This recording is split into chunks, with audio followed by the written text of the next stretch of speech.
Não sei se alguma vez o irmão parou para pensar porque é que nós contamos os dias e semanas em blocos de 7. Porquê 7 dias? Porquê é que nós não contamos o nosso tempo como os índios das Américas que falam em luas? Quando eles conversam entre si, contam a história, dizem, isto foi há 4 luas. Não falam em semanas. Dia e noite não é tão difícil de entender. Nós temos um ciclo e vemos aí o sol aparecer e desaparecer. Mas porquê que contamos 7 dias para uma semana? Podia ser feito de outra maneira. Podíamos ter blocos de 10. É um número mais redondo, não é? Talvez 12, 15, enfim, qualquer número seria legítimo.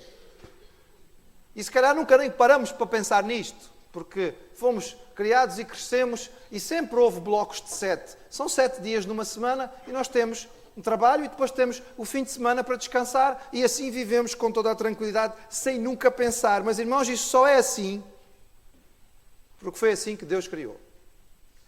E foi assim que Deus fez. A Bíblia diz que Deus criou e ao criar Ele criou esta unidade de tempo. E que fez o mundo em 6 dias. E o 7º dia Ele santificou e estabeleceu este ciclo de 7 para nós seguirmos.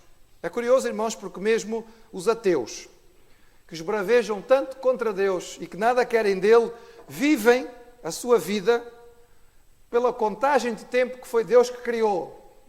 E mesmo que eles não queiram, eles têm que obedecer esse sistema porque é a regra pela qual nós vivemos. Vendo os mandamentos do Senhor e pensando neles um a um, vamos olhar para a palavra de Deus, Êxodo capítulo 20, e recordar este que é o 4º mandamento. Êxodo capítulo 20, versículo 8 até ao versículo 11.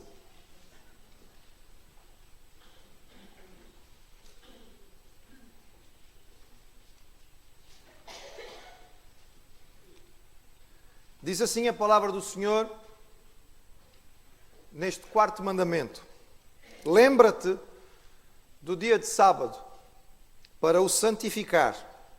6 dias trabalharás e farás toda a tua obra, mas o 7º dia é sábado do Senhor teu Deus. Não farás nenhuma obra, nem tu, nem teu filho, nem tua filha, nem teu servo, nem tua serva, nem o teu animal, nem o teu estrangeiro que está dentro das tuas portas. Porque em 6 dias Deus fez os céus e a terra, e o mar e tudo o que neles há, e ao 7º dia descansou. Portanto, abençoou o Senhor o dia do sábado e o santificou. A palavra hebraica, Shabat, vem do verbo cessar ou parar.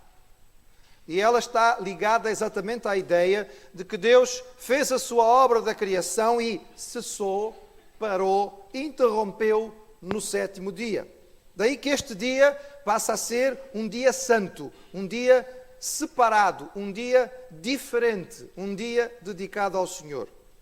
Mas é curioso, irmãos, e eu queria que antes que nós entrássemos propriamente na questão do sábado, olhar, porque este mandamento, que normalmente é tido como apenas ligado ao dia de descanso, é um mandamento completo. E ele, na verdade, tem 2 ordens associadas, juntas. E nós, normalmente, ao olharmos para ele, só pensamos numa delas. Quando perguntamos a alguém qual é o 4º mandamento, a resposta é sempre guardar o sábado.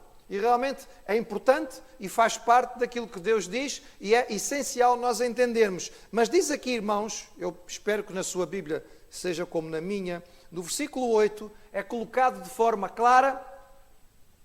O Senhor dá uma ordem ao seu povo e diz assim: 6 dias trabalharás. Dentro deste 4º mandamento existe uma ordem que diz respeito ao trabalho. 6 dias trabalharás. E o 7º santificarás ao Senhor. A ética do trabalho, irmãos, na cultura judaico-cristã, sempre foi muito forte. Foi o mundo greco-romano que amaldiçoou o trabalho, porque os deuses greco-romanos não gostavam dos seres humanos. E por isso criaram o trabalho para os castigar. Não é este o ensino da palavra de Deus. A Bíblia nos diz que o trabalho foi dado ao homem antes do pecado. O trabalho não existe para nos punir, nem para nos castigar. Deus fez o homem de forma perfeita e antes que o homem pudesse pecar, Deus lhe deu o trabalho como atividade para que ele pudesse ter propósito, sentido, direção e ocupação da sua vida. A visão do mundo moderno de que o ideal da vida é não precisar fazer nada, ficar de papo para o ar, apenas desfrutando daquilo que existe à volta, não é uma visão bíblica, nem é um ensinamento cristão.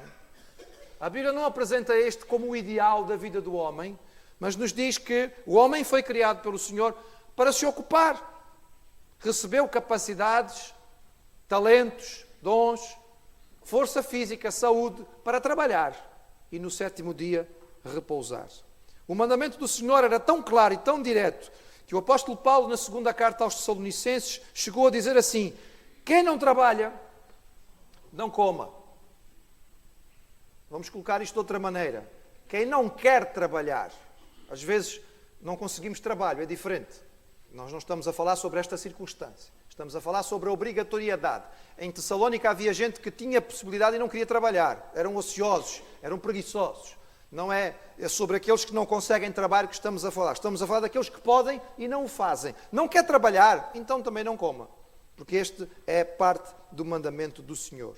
Então, vamos guardar, irmãos, sem desprimor da importância deste mandamento no que diz respeito ao descanso, e é o que nós vamos nos concentrar agora, que este mandamento é um mandamento a respeito da ética do trabalho. O trabalho não é uma maldição, foi amaldiçoado pelo pecado como toda a criação, mas ele não foi criado para nos punir, mas para nos abençoar. Mas a vida não poderia ser só trabalho. O Senhor estabelece um ritmo para a vida. 6 dias de trabalho e 1 de descanso. De forma repetida, o ciclo se completa e o homem usa o dia de repouso para adorar ao Senhor, recarregar as suas baterias e continuar o ciclo. Está mais do que provado, irmãos, que trabalho sem repouso acaba com a nossa saúde, tira-nos anos de vida, degrada a condição psicológica, tira o homem de trabalhar ou de funcionar em condições. Mas o Criador sabia muito bem quem era a criatura. Foi Deus que nos criou, Ele sabia como é que o homem e a mulher funcionavam. E porque Deus sabia, então Ele disse ao homem que era necessário que houvesse este ritmo. E neste ritmo, um tempo de repouso, um tempo de descanso. E porquê é que nós deveríamos separar este dia? A palavra apresenta-nos 2 razões. Uma delas nós encontramos aqui, nesta versão dos 10 mandamentos em Êxodo. A outra encontramos na versão dos 10 mandamentos em Deuteronômio. E ambas têm a ver com o Senhor e com a adoração. A primeira razão pela qual nós deveríamos guardar este dia é por causa da criação. A palavra diz que Deus criou em 6 dias e descansou no 7º. Logo Deus o separou, o santificou. Ele santificou o 7º dia para o repouso. Seria um tempo para o homem parar, avaliar a vida. Um tempo para estar com os seus amados. Um tempo para dedicar-se à adoração. Um tempo para a comunhão e o louvor com o Criador. Devemos inclusive entender que a criação não termina sem o 7º dia, irmãos. Alguns acham que o fim da criação é o 6º dia, mas o 7º dia, o sábado, faz parte da criação de Deus. Ao criar o dia de descanso, Deus criou o repouso. Deus criou o descanso. Deus criou a tranquilidade. Deus criou o tempo para a paz e a adoração. Gosta de descansar, irmão? É bom repousar quando estamos cansados. Gosta de chegar ao fim de semana e pensar, bem, finalmente cheguei ao fim de semana, agora posso descansar um pouco. É um dia diferente, posso repousar. Vou dormir um bocadinho mais hoje. Hoje eu vou poder fazer coisas que eu gosto e que no meu dia-a-dia de trabalho, se calhar, não tenho condições de fazê-lo. Gosta, irmão? Gosta? Ainda bem. Eu também. Eu também, irmãos. Apesar de que o meu dia de descanso nunca é no sábado e nem no domingo, que são dias de muito trabalho. Mas é bom termos um dia de descanso, irmãos. Sabe quem foi que o criou? Foi Deus, irmão. Ele é tão bom porque foi Deus que o fez. Então começa a agradecer ao Senhor. E quando chega a estes dias, louva ao Senhor porque o tem. Porque o tem, porque foi Deus que o fez. Mas a segunda razão que Deus deu ao seu povo para guardar o dia do sábado era a redenção, a salvação, a libertação.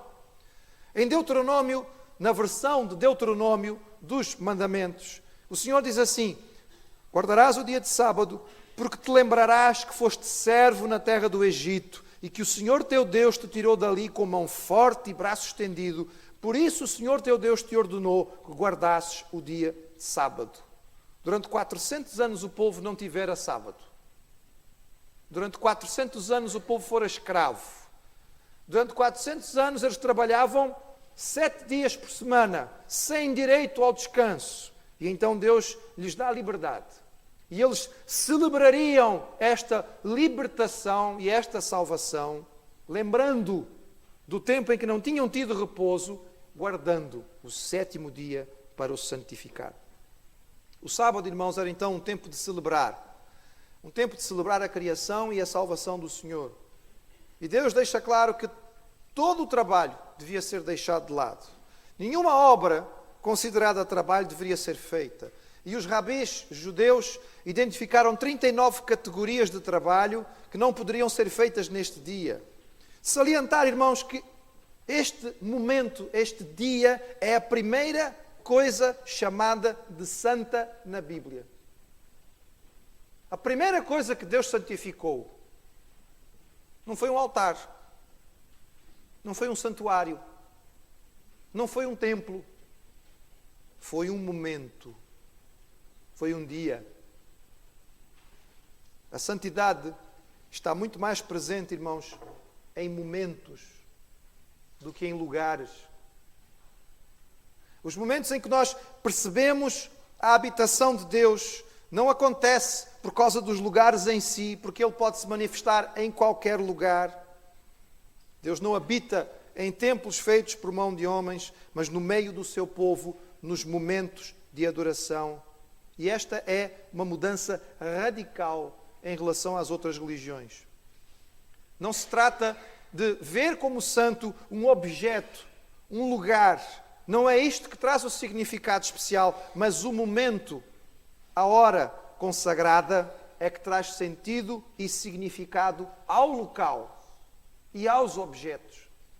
Torna-se especial porque foi separado para, naquele momento, estarmos com o Senhor e na sua presença, e não pelo local em si.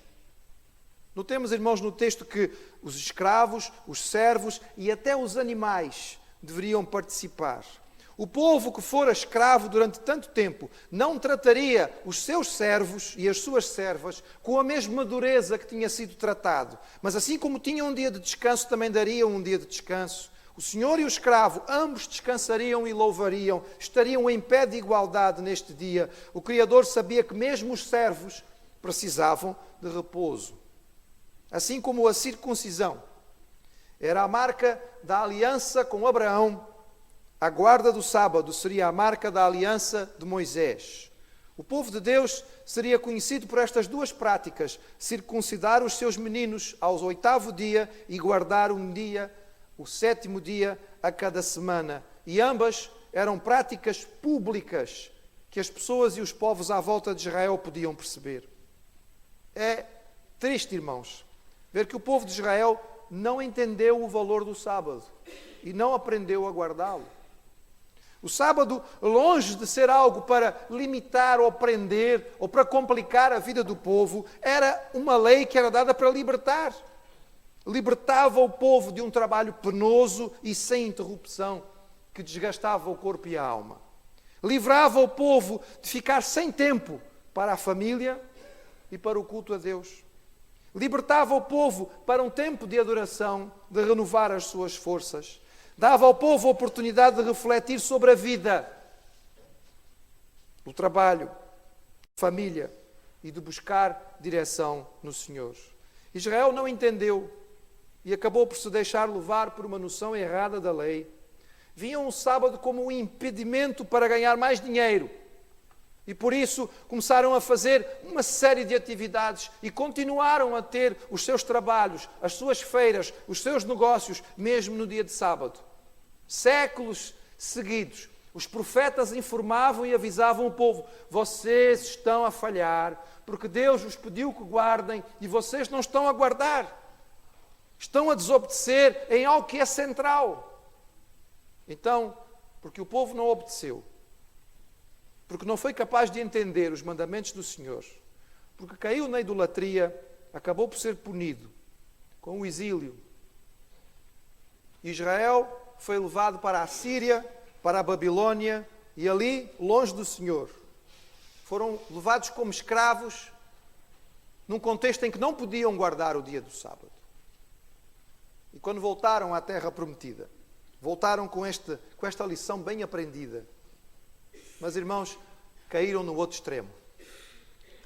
Passaram a ver a guarda do sábado com um extremismo tão grande, que no tempo de Jesus, os fariseus tinham estabelecido centenas de obrigações a respeito do dia do sábado. Algumas delas que, quando nós lemos, temos até que rir, por causa dos pormenores que eles chegavam.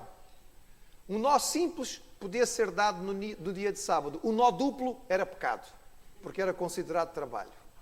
Você só podia andar 1 milha. Se andasse 2, era pecado no dia de sábado. Mas se andasse a primeira milha a coberto de algum toldo, já podia andar 2 milhas, porque aí já não era considerado trabalho. Eram regras e regrinhas de quem tinha perdido toda a noção do que este dia representava. Não era para ser um dia penoso, era para ser um dia alegre.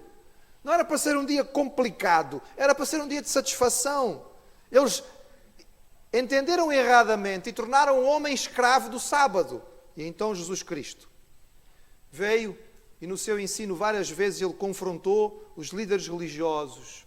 E a certa altura ele dizia: o sábado foi feito para o homem e não o homem para o sábado. E numa ousadia tremenda, mas perfeitamente legítima, Jesus anunciou: o Filho do Homem até do sábado é Senhor. E por isso Jesus propositadamente fez muitos milagres e maravilhas nos sábados, por vezes até na sinagoga. Na verdade, irmãos, sendo o sábado um tempo de louvor pela criação e pela redenção, o cristão o entende totalmente ligado a Jesus, porque Ele é aquele que pertenceu na criação, tudo foi feito por Ele e para Ele, e Ele é o nosso Salvador. E a Igreja cristã, desde o início, entendeu o valor do dia do descanso, mas o substituiu, naturalmente, pelo domingo, dia do Senhor. Porquê? Porque naturalmente ligado à era cristã. Já não mais judeus, já não mais ligados à lei, mas à graça, já não mais presos ao Sinai, mas ao Gólgota, não mais o Cordeiro da Páscoa, mas o Cristo crucificado, não mais o Êxodo, mas a ressurreição. A lei também dizia que ninguém que não fosse judeu devia comer a Páscoa, porque a Páscoa não foi para nós. E nós não comemoramos a Páscoa. Apesar de quando chegarmos o domingo, este ano, 20 de abril, vamos todos dizer: é Páscoa. Irmãos, nós não vamos comemorar a Páscoa, nós não somos judeus. Nós vamos comemorar a ressurreição de Jesus. E Jesus ressuscitou no primeiro dia da semana, e este passou a ser, no Novo Testamento de forma clara, o dia da celebração. Alguns mantiveram-se ligados à letra da lei e continuam vendo a guarda do dia específico como obrigatória. É curioso porque, por vezes, quando falamos com eles, eles parecem não cumprirem 100% a letra da lei, afinal de contas. Porque a lei diz que é preciso trabalhar 6 dias e descansar 1. E normalmente essas pessoas só trabalham 5. Porque na nossa cultura nós só trabalhamos 5. E temos sábado e domingo de folga. Então, se querem, são tão fiéis assim à lei, tinham que trabalhar os 6 dias e só folgar 1. Mas não é essa a nossa preocupação. Como Paulo escrevia aos Colossenses, ele dizia: ninguém vos julgue pelo comer ou pelo beber, ou por causa dos dias de festa, ou da lua nova, ou dos sábados, que são sombra das coisas futuras. Mas o corpo é de Cristo. Se, pois, estáis mortos com Cristo quanto aos rudimentos do mundo, porque vos carregam ainda de ordenanças, como se vivesseis no mundo. Entendemos, irmãos, que dos 10 mandamentos, 9 são mantidos e guardados a 100% em termos de validade. Apenas este tem uma modificação. Isto quer dizer o quê? Está perdido ou em pecado quem não guarda o sábado? Bem, irmãos, certamente que não é esse o ensino da palavra de Deus, porque nós não somos salvos pela lei, nem por obedecer ou por desobedecer. Nós somos salvos pela graça, pela misericórdia daquilo que Jesus fez por nós no Calvário. Dizemos o quê? Que é pecado aquele que guarda o sábado? Se o guarda, irmãos, porque entende que é fundamental para a sua salvação e tem que guardar aquele dia, então não entendeu a palavra e precisa lê-la novamente e estudá-la outra vez. Se o guarda por consciência pessoal, com a tranquilidade da sua mente limpa, para a adoração ao Senhor, entendendo a obra de Jesus como única e suficiente para a salvação, e não pressiona os demais em relação a isto, é livre para o fazer e que Deus o abençoe em tal. Mas o cristão, seguidor da palavra de Deus, que obedece o ensino do Novo Testamento na era cristã, entende que este mandamento está hoje ligado a nós, não ao dia em si, mas à ordem do Senhor. E nós somos chamados a guardar o quarto mandamento, obedecendo-o no dia que é o dia do Senhor. O primeiro dia da semana, o dia da vitória de Jesus, o dia da ressurreição. Continuamos a precisar, irmãos, de obedecer o ciclo que Deus estabeleceu, de separar um tempo onde nós deixamos o trabalho e nos concentramos na comunhão, carregamos as baterias, nos dedicamos a coisas mais elevadas, estamos com as nossas famílias. Notemos bem, irmãos, esse dia não é para eu usá-lo a meu bel prazer. É um tempo para comunhão. É tempo para uma atividade diferente, mas dedicada àquilo que é do Senhor. É um tempo realmente para nós estarmos na presença de Deus em comunidade, como irmãos, para a adoração. Façamos então esta avaliação e sondemos o nosso coração. Temos guardado um dia de repouso? Ou será que trabalhamos de forma contínua todos os dias sem nenhum tipo de descanso? Não damos ao corpo e à alma algo de diferente? Se estamos a manter os nossos dias todos iguais, no que diz respeito à atividade do nosso corpo e da nossa mente, nós não estamos cumprindo aquilo que Deus estabeleceu. Porque Ele nos deu um ciclo para o trabalho e para o descanso.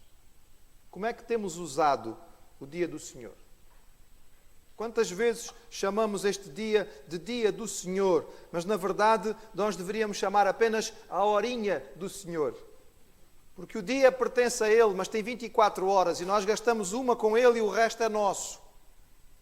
É bom pensarmos, se o dia que nós dizemos que é do Senhor é no fundo apenas um dia para o meu próprio lazer e proveito. Tenho tido tempo para, neste ciclo que Deus estabeleceu, parar para meditar, avaliar a minha vida e deixar que o Senhor corrija o rumo que tenho levado. Tenho lembrado que este dia é um dia separado para louvar o Criador e a salvação que nós temos em Cristo. No mundo que vivemos, irmãos, o mundo que vive para as coisas, que considera o ter mais importante do que o ser, nós somos chamados a compreender a importância de ser e ser no tempo. A vida é feita de momentos. Os momentos são a essência daquilo que nós experimentamos aqui. E o Senhor, que criou o tempo, nos ensina a usá-lo bem e a santificá-lo. Aquele que fez a sua obra em 6 dias e santificou um tempo especial para a comunhão, espera que nós obedeçamos e cumpramos o ritmo que Ele estabeleceu. Vamos ouvir a sua voz. Vamos obedecer os seus mandamentos. 6 dias trabalharemos, mas guardaremos o dia do Senhor. Amém.